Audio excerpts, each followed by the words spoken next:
Hi, I'm Fran. I'm the Sultan of Sales at Pinelands Nursery, and I'm also the co-host of the Native Plants Healthy Planet podcast. And I'm here to talk to you about Wetland Indicator Status. So the U.S.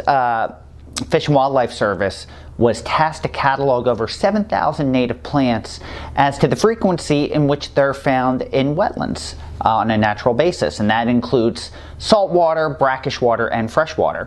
This actually turned out to be a daunting task, as you can imagine, because as you go through North America, the plants that, like a plant that's a wetland plant in the Northeast may not be in the Southwest if it's a plant that's native across all of North America.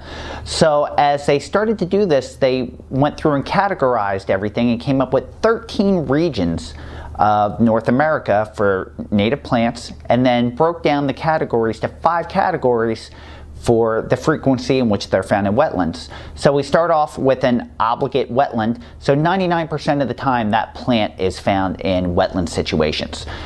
Then you have a facultative upland, which is 67% to 99% it's found in wetland conditions. You also have a facultative species, which is 34% to 66% that is found in wetlands. These plants tend to be your rain garden plants, if you're familiar with a rain garden, because these are plants that are found in both wetlands and non-wetland conditions, so they can handle both conditions, both wet and dry, regularly.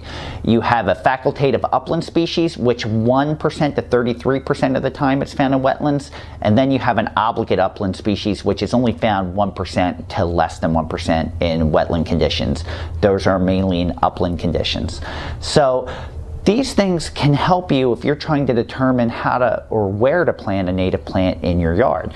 3 things that are usually used to determine or delineate wetlands are hydrology, flora, and soil type. So if you're trying to plant an obligate species and you have a very dry yard, that may not be the correct native plant for your property if you're rewilding. So you may want to reconsider your choices.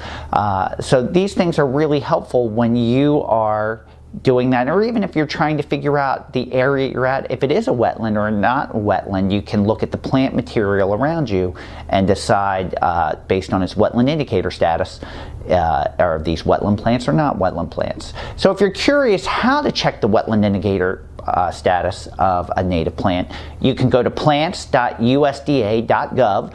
You could type in the name of the native plant. Make sure you are selecting the correct region when you select wetland status, and then once you have the region, it will tell you the wetland indicator status. So these things should help you along your way.